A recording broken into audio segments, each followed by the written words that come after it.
ម៉ែបងប្អូនឥឡូវយើងទឹកគ្រឿងបែបខ្មែរឥឡូវបានរួចរាល់ហើយយើងនឹងធ្វើការភ្លក់ដើម្បីចង់ដឹងថាតើរសជាតិរបស់វាឈ្ងុយឆ្ងាញ់ប៉ុណ្ណាណាឥឡូវខ្ញុំនឹងធ្វើការភ្លក់ចំនួនអ្នកទាំងអស់គ្នាចឹងដំបូងគឺខ្ញុំចង់បានប្រភេទជាស្ដៅនេះជើងកុំភ្លេចជាមួយនឹងស្ដៅអ្នកទាំងអស់គ្នាអាចអ្នកដែលគាត់ចេះញ៉ាំស្ដៅគឺស្ដៅគឺរសជាតិល្វីងបន្តិចតែបើសិនជាយើងមិនដាក់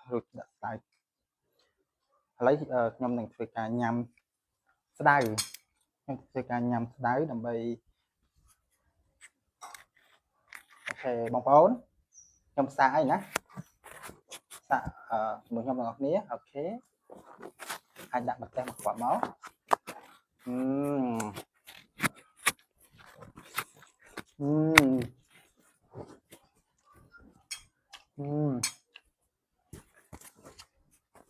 ជឿបងប្អូន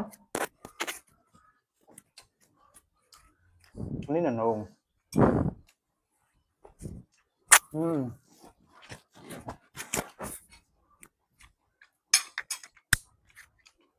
អានោះនេះយើងអាចញ៉ាំលក្ខណៈសបវាឲ្យយើង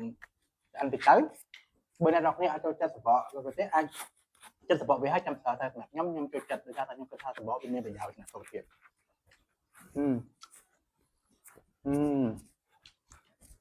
ហើយ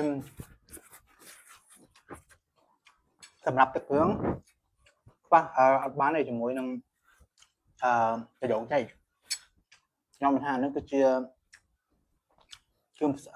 បន្លែដែលសំខាន់បំផុតហើយអ្នកខ្លះទៀតក៏គាត់ចេះញ៉ាំ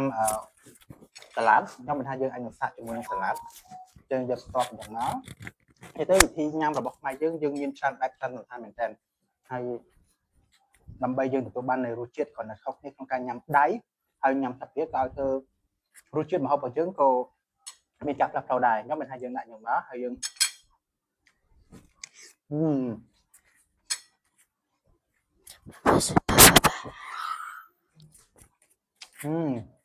គឺស្ងោបបងប្អូនដើម្បីទៅផ្កាស្ដៅផ្កាខ្ញុំគាត់ផ្កាស្នោព្រោះយើងអាចញ៉ាំជាមួយនឹងទឹកជ្រលក់ទឹកគឺរបស់យើងបានល្អដែរខ្ញុំមិនថាផ្កាស្ដៅយើងអាចលេងទៅស្អាតបែបបើដូចនេះមកអាចជ្រលក់ជាមួយនឹងទឹកជ្រលក់របស់យើងហើយយើងញ៉ាំតែម្ដង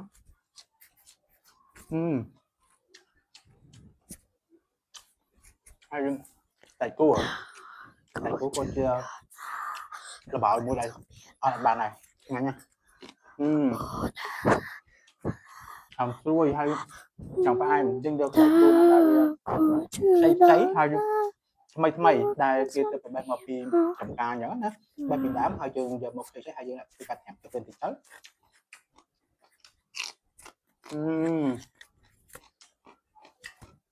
មកខ្មែរឆ្ងាញ់ពីថាទឹកគ្រឿង